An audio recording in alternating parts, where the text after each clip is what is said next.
အားလုံးပဲမင်္ဂလာပါ UK Master ရဲ့ Facebook နဲ့ YouTube Channel ကနေကြိုဆိုပါရစေဒီကနေ့ရဲ့နောက်ဆုံးရအားကစားသတင်းတွေကိုကြည့်ရမယ်ဆိုရင်တော့ La Liga ထိပ်သီးကလပ် Real Madrid အသင်းကတော့သူတို့ရဲ့အပြောင်းရွှေ့အတွက် AACC ပဲရှိတယ်ဒါပေမဲ့ Real Madrid ရဲ့စိတ်ထဲမှာတယောက်ထဲတော့သူတို့ကစားမကိုသူတို့ target ထားနေတယ်အဲ့ဒါက Kylian Mbappe ပါ Kylian Mbappe ကို Real Madrid ကလိုချင်နေသူတို့အသင်းဘက်ကလည်း Mbappe ရဲ့အခြေအနေကိုစောင့်ကြည့်နေတယ် PSG ကယူရိုတန်150နဲ့တန်220ကြားကိုပဲဈေးရဖို့မျှော်လင့်နေတဲ့အချိန်စာချုပ်တစ်နှစ်ပဲရှိတဲ့သူ့ကို Real Madrid ကယူရိုတန်130ကနေ150ကြားထက်ပိုမပေးနိုင်ဘူးလို့ဖော်ပြထားတယ် Real အနေနဲ့အဲ့ဒီဈေးမှာမယူရင်းသူတို့အနေနဲ့ကမ်းလှမ်းဖို့မရှိသလိုနောက်ရာသီကြမှာပဲသူတို့အလွတ်ပြောင်းရွှေ့ခြင်းနဲ့ခေါ်မယ်ဆိုပြီးတော့သတင်းတွေမှာဖော်ပြထားတယ်ဟိုတနေ့ကယူရိုပွဲစဉ်မှာအီတလီကဘယ်ဂျီယံကိုနိုင်လိုက်တဲ့ပွဲမှာအားလုံးလည်းသိထားတယ်အီတလီရဲ့ခြေစွမ်းအီတလီရဲ့ performance ကိုတွေ့ခဲ့ရပေမဲ့အားလုံးမမျှော်လင့်ဘဲနဲ့ဖြစ်သွားတာကအီတလီရဲ့နောက်ခံလူစပင်နီဇိုလာဘောအဲ့ပွဲမှာသူ့ရဲ့ဖနောက်ကကြိုပြတ်သွားတဲ့အတွက်ကြောင့်သူဟာကာလရှိအနာယူရတော့မယ်ပွဲပြီးမှာတော့အီတလီပြည်သက်တွေအားလုံးရောအီတလီကစားမတွေအားလုံးဟာသူ့ကိုဂုဏ်ပြုခဲ့ကြတယ်လေပေါ်မှာတော့သူ့နာမည်ကိုခေါ်ပြီးတော့အားလုံးသူ့ကိုဂုဏ်ပြုအောင်ပွဲခံခဲ့ကြလို့ဒါအသင်းဟိုတယ်မှာလည်းသူ့ကိုဂုဏ်ပြုခဲ့ကြတယ်လက်ရှိမှာတော့ရိုမာရဲ့နောက်ခံလူဟာအီတလီနဲ့အတူယူရိုပြိုင်ပွဲဆက်ကစားနိုင်ခြင်းမရှိဘဲနဲ့ပြိုင်ပွဲကိုလွဲချော်သွားတယ်ဒီနေရာမှာ Real Madrid အသင်းရဲ့ဂန်နဝေနောက်ခံလူ Sergio Ramos က Paris Saint-Germain ကိုပြောင်းဖို့လုပ်နေတာအားလုံးသိတယ်ဒါပေမဲ့ PSG နဲ့သူ့ကြားမှာဆွေးနွေးနေတဲ့ RMC report မှာတော့ PSG ရဲ့ Ramos ကြားကသဘောတူထားပြီးလို့ဖော်ပြတယ်ဒီချိန်ထဲမှာပဲ Manchester United ကသူ့ကို10 သန်းနဲ့ကန်လန်ခဲ့တယ်ဆိုတဲ့ report တစ်ခုလည်းဖော်ပြထားတယ်ဒါက Daily Mirror သတင်းစာကဖော်ပြထားတာ United ကတော့သူတို့ရဲ့ target က Rafael Varane ဖြစ်ပေမဲ့ Sergio Ramos ကတခြားကန်လန်မှုဖြစ် Manchester United အပါဝင်ကန်လန်မှု2ခု3ခုကိုပယ်ချပြီးတော့ Paris Saint-Germain ကိုပြောင်းဖို့ရွေးချယ်ခဲ့တယ်လို့ဆိုထားပါတယ်လက်ရှိမှာတော့ RB Leipzig အသင်းကသူတို့ရဲ့အားနဲ့နေတဲ့တိုက်စစ်ပိုင်းပေါ့ကျွန်တော်မှတ်မိလား Timo Werner ကိုရောင်းချခဲ့ပြီးတဲ့အချိန်မှာ Leipzig ကတိုက်စစ်ပိုင်းလုံးဝအားနေသွားတယ်အဲ့အတွက်ကြောင့်သူတို့ရဲ့တိုက်စစ်ပိုင်းအတွက် Leipzig ဟာ Eintracht Frankfurt ရဲ့တိုက်စစ်မှု Andre Silva ကိုခေါ်လိုက်တယ် Andre Silva ကလက်ရှိမှာ24နှစ်ပဲရှိတယ်စာချုပ်ပါအချက်လက်အရာသူ့ကိုယူရို23သန်းနဲ့ခေါ်နိုင်ခဲ့တယ်ဒါပေမဲ့အပိုစုချင်းငွေတွေခြေစွမ်းပြတဲ့ပုံမှာမူတည်ပြီးတော့ယူရို35သန်းထိဈေးတက်သွားမယ်ဒါပေမဲ့အခုလောလောဆယ်မှာတော့24သန်းနဲ့ Andre Silva က RB Leipzig အသင်းကိုပြောင်းရွှေ့သွားပါတယ်ဘာဆိုနာအသင်းကလည်းအပြောင်းရွှေ့မှာကစားမတွေကိုရောင်းချဖို့လုပ်နေရတယ်သူတို့အနေနဲ့ Messi ကိုစာချုပ်ချုပ်နိုင်ရေးကကျိုးပန်းနေတဲ့အချိန်နောက်ခံလူ Junior Firpo ကိုရောင်းချတော့မယ် Leeds United အသင်းကကန်လန်းနဲ့အခုလောလောဆယ်မှာပေါင်73သန်းနဲ့နှစ်ဖက်သင်းကြားမှာသဘောတူညီမှုတဲ့အချိန်မှာဘာဆိုနာနဲ့ Leeds United ကြားမှာအပြောင်းရွှေ့ကဖြစ်တဲ့အခါနောက်ဆုံးမှာတော့ Junior Firpo ဟာ Marcelo Bielsa ရဲ့အသင်းကိုပြောင်းရွှေ့သွားတော့မှာဖြစ်တယ် Man City ရဲ့နောက်ခံလူ Emile Laporte အပါဝင်ခံစီမှုနှစ်ယောက်ကိုဘာဆိုနာကကြည့်နေတယ်သူတို့လိုချင်တာက Pau Torres ကို Laporte ရောဒါပေမဲ့ခူးမန်လိုချင်တဲ့ခံစီမှုတွေကိုရဖို့ဆိုရင် club သင်းအနေနဲ့ကစားမတွေကိုအရင်ရောင်းချရမယ်လို့အသင်းဘက်ကထုတ်ပြန်ကြေညာထားတဲ့အတွက် Ronald Koeman အနေနဲ့အပြောင်းရွှေ့မှာကစားမတွေကိုအရင်ရောင်းထုတ်သွားဖို့ပြင်ဆင်နေပါတယ် AC Milan အသင်းကလည်း Inter Milan ကိုပြောင်းသွားတဲ့ Chanalolu နေရာမှာအစားထိုးနိုင်ဖို့ ISK အသင်းကောင်းဆောင် Dusan Tadic ကိုလိုချင်တယ် Dusan Tadic ဟာ IS မှာခြေစွမ်းပြနေတဲ့ကစားမဖြစ်တယ်ဒါပေမဲ့ Milan အသင်းက Champions League ပြိုင်ပွဲဝင်ခွင့်ရတဲ့အတွက်ကြောင့်သူ့ကိုအသင်းမှာအားဖြည့်ဖို့လုပ်နေတယ်ဒီနေရာမှာ AC Milan အသင်းအနေနဲ့ Dusan Tadic ကိုစတင်ဆွေးနွေးဖို့အတွက်ကြိုးပမ်းလျက်ရှိတယ်လို့ဆိုထားပါတယ်ယူရိုပြိုင်ပွဲမှာခြေစွမ်းပြပြီးတော့ Cristiano Ronaldo နဲ့အတူ5ဂိုးတီသွင်းနိုင်ခဲ့တဲ့ Czech Republic ရဲ့တိုက်စစ်မှု Patrick Schick ပေါ်ဒီကစားမကို AC Milan ကလိုချင်တယ် Patrick Schick ကိုယ်တိုင်ကယူရိုမှာ5ဂိုးသွင်းခဲ့တယ်လက်ရှိနေထားရ AC Milan အသင်းကသူ့ကိုလိုချင်တဲ့အတွက်ကြောင့်သူ့ရဲ့ club အသင်းကနေစတင်ကြိုးပမ်းနေတဲ့ Patrick Schick ကိုယ်တိုင်ကလည်း Serie A ထိပ်သီး club Milan ကိုပြောင်းရွှေ့ချင်တယ်ဆိုပြီးတော့ဖော်ပြထားလို့ယူရိုအပြီးမှာသူတို့ကစတင်ဆွေးနွေးဖို့ရှိတယ်လို့ဆိုပါတယ်လက်ရှိမှာတော့ Manchester United အသင်းကအပြောင်းရွှေ့ဈေးကွက်မှာဒီနေ့ရာသီတွင်ခပ်တော့လုပ်နေတဲ့အသင်းထဲမှာပါတယ် United စိတ်ဝင်စားတဲ့ကစားမဟာ Inter Milan ရဲ့ကွင်းလက်ကစားမ Marcelo Brozovic ဒီကစားမကို United ကအချိန်ချင်းစဉ်းစားခဲ့ဘူးတယ်ဒါ Inter Milan အသင်းမှာ United ကြိုက်တဲ့ကစားမ2ယောက်ရှိတယ်တယောက်က Ivan Perisic နဲ့ Brozovic Perisic ကတော့အခုအသက်ကြီးသွားတဲ့အချိန်28နှစ်ရွယ်ရှိတဲ့ Brozovic ကိုသူတို့ရဲ့ကွင်းလက်ကစားမဖော်ပါထွက်ခွာသွားရင်အစားထိုးဖို့ဆိုပြီးတော့ United ကယာထားလို့ Inter Milan ကတော့သူတို့ရဲ့ကွင်းလက်ကစားမကိုယူရို50ထိဈေးသက်မှတ်ထားပါတယ်ချိန်ထဲမှာပဲဖော်ပါရဲ့အပြောင်းရွှေ့ကခဏမငြိမ်ဖြစ်နေတဲ့အချိန်နီးပြ Ole Gunnar Solskjaer ကဖော့ပါကိုအလိုက်ပေးပြီးတော့အပြောင်းလဲလုပ်ဖို့လုပ်နေတယ်သူအပြောင်းလဲလုပ်ချင်တဲ့သူက Real Madrid ရဲ့နောက်ခံလူ Rafael Varane ဒီနေရာမှာအမေကျော်အားကစား journalist Fabrizio Romano ရဲ့အဆိုအရ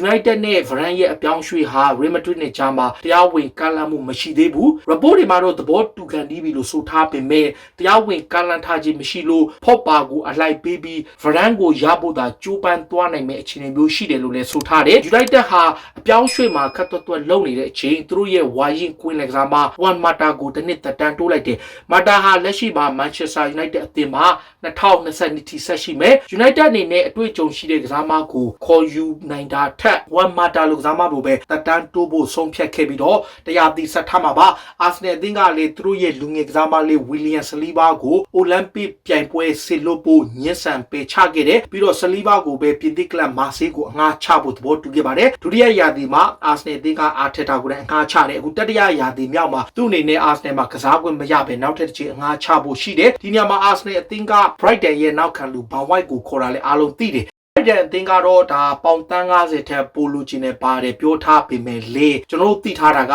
ယူရိုပြိုင်ပွဲအပြီးမှာဒီပြောင်းရွှေ့ဖြစ်မယ်လို့ဆိုပါတယ် Athletic Journal ကရော David Ornstein ရဲ့အဆိုအရ23နှစ်ရွယ်ရှိတဲ့အင်္ဂလန်နောက်ခံလူကို Arsenal အသင်းက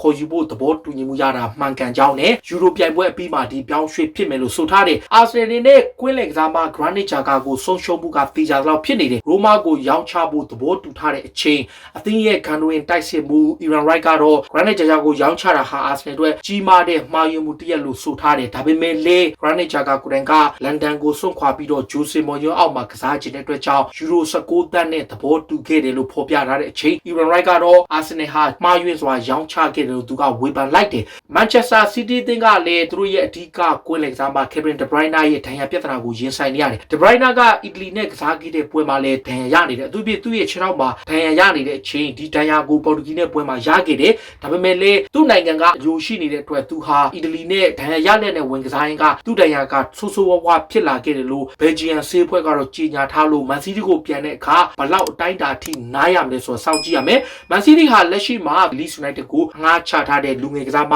Jack Harrison ကိုအပိသက်ရောင်းချဖို့သဘောတူလိုက်ပါပြီ24နှစ်ရှိတဲ့ဒီကစားမက Leeds မှာ300စီအငှားသွားကစားတယ်ဖက် Guardiola ကခွင့်ပြုခဲ့တာဖြစ်လို့ Leeds United ကအပိသက်ခေါ်ယူလိုက်တာလည်းဖြစ်ပါတယ်အခါ Tottenham Hotspur ရဲ့နီးပြသည့် Nuno Espirito Santo ကတော့သူတို့ရဲ့အထူးတိုက်စစ်မှု Harry Kane ရဲ့အနာဂတ်ကိုသူဆွေးနွေးမယ်လို့ဆိုထားတယ်။ Kane ကိုယ်တိုင်ကသူ့အနေနဲ့ယူရိုပြိုင်ပွဲအပြီးမှာအသင်းနဲ့လမ်းခွဲပွဲရှိတယ်လို့ဆိုထားပေမဲ့လည်းစပါနီးပြသစ်က Harry Kane ကိုသူဆက်ဆွေးနွေးမယ်အသင်းမှာဆက်ထားနိုင်ဖို့သူကြိုးပမ်းမယ်လို့ဆိုထားပါတယ်။ Tottenham ရဲ့ Belgian နောက်ခံလူ Toby Alderweireld ကလည်းကလပ်တင်းကနေထွက်ခွာဖို့တောင်းဆိုထားတယ်။32နှစ်အရွယ်ရှိတဲ့ Toby ကိုယ်တိုင်က Tottenham ကထွက်ပြီးတော့ IS ကိုပြန်ကျင်တယ်။ Athletic တို့ Daily Mirror တို့ Daily Express တို့မှာတော့ Tottenham ဟာ Toby ကိုပါထွက်ခွာခွင့်ပြုထားတယ်ဒါပေမဲ့ငါတို့လိုချင်တဲ့ပြောင်းရွှေ့ကြီးတော့ပေးရမယ်လို့တော့တောင်းဆိုထားတယ်။ချိန်ထဲမှာပဲ Chelsea အသင်းကလည်း Borussia Dortmund ရဲ့တိုက်စစ်မှု Haaland ကိုခေါ်ယူနိုင်ဖို့ယုံကြည်မှုအပြည့်ရှိနေတယ်။ Chelsea ဘက်က Haaland ကိုပဲ target ထားနေတယ်။အသင်းပိုင်ရှင် Roman Abramovich ကိုယ်တိုင်ကစိတ်ဝင်စားနေသလို Daily Express ရဲ့အဆိုအရ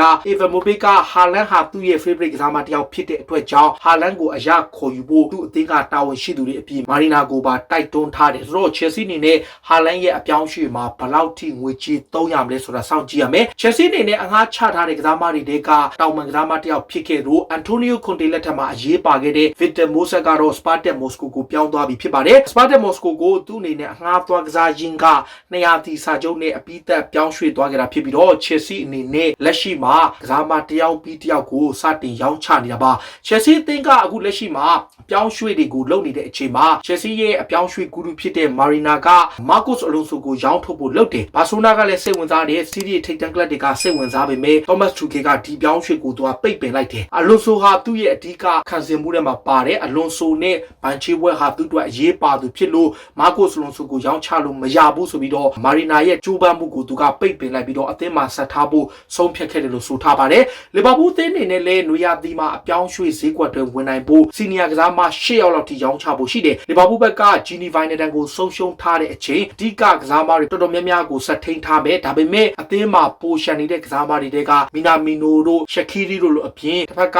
Netflix အပါဝင် Nico Williams နဲ့အခြားကစားမ Naby Keita, Oxlade-Chamberlain နဲ့ Joe Matip တို့လိုကစားမတွေအားလုံးကိုရောင်းထုတ်ဖို့ပြင်ဆင်နေလို့ဆိုပါတယ်။ Klopp အနေနဲ့ဒီကစားမတွေကိုရောင်းထုတ်ဖို့ပြင်ဆင်တဲ့အချိန်သူ့ကိုကစားမ2ယောက်ခေါ်ပေးဖို့သူတောင်းဆိုထားတယ်။ Jurgen Klopp လိုချင်တဲ့ကစားမကအဓိကကွင်းလက်ကစားမပဲ Mönchengladbach ရဲ့ဒါဂျာမန်လက်ရွေးစင် Neuhaus ဖြစ်ပြီးတော့နောက်တစ်ယောက်ကတော့ Brighton ရဲ့ Bissouma ရဲ့ပြီးရင် Aston Villa ရဲ့ကွင်းလက်ကစားမ John Roman King အပါဝင်ပြင်သစ်ကလပ်လိုင်လီက Renato Sanchez ဖြစ်တယ်လို့ဆိုထားတယ်လက်ရှိမှာတော့ Wolverhampton ရဲ့ Neto ဟာလေ Liverpool ရဲ့ target ထဲမှာပါတယ်လို့လည်းဆိုထားပါတယ် Leicester City အသင်းကိုကြည့်ရင် Leicester City ကလက်ရှိမှာ transfer ပြောင်းရွှေ့မှာမထင်မှတ်တာတွေအများဆုံးလုပ်ထားတယ်လက်ရှိမှာတော့ပြင်သစ် Champion လိုင်လီတင်းရဲ့ Boubakary Soumare ကိုခေါ်ယူနိုင်ခဲ့ပါပြီပြောင်းရွှေ့ခြင်းကပေါင်18တန်းရှိပြီးတော့ပြင်သစ် Champion အသင်းအနေနဲ့သူတို့ရဲ့ကစားမကိုရောင်းထုတ်နိုင်ခဲ့တယ် Leicester ဟာအခုပြောင်းရွှေ့မှာ Southgate က Dhaka ကိုခေါ်ထားတယ်နောက် Ryan Bertrand ကိုခေါ်ပြီးတဲ့အချိန်မှာ Soumare ကိုပါအရခေါ်ယူထားလို့ကစားမတွေအများကြီးကိုအားဖြည့်လျက်ရှိနေတာလည်းဖြစ်တယ်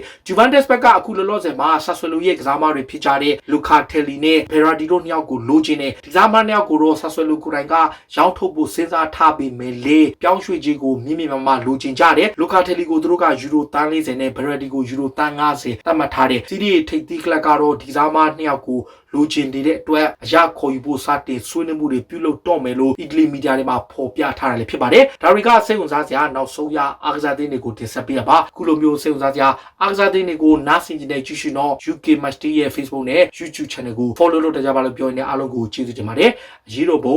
အောင်ရမည်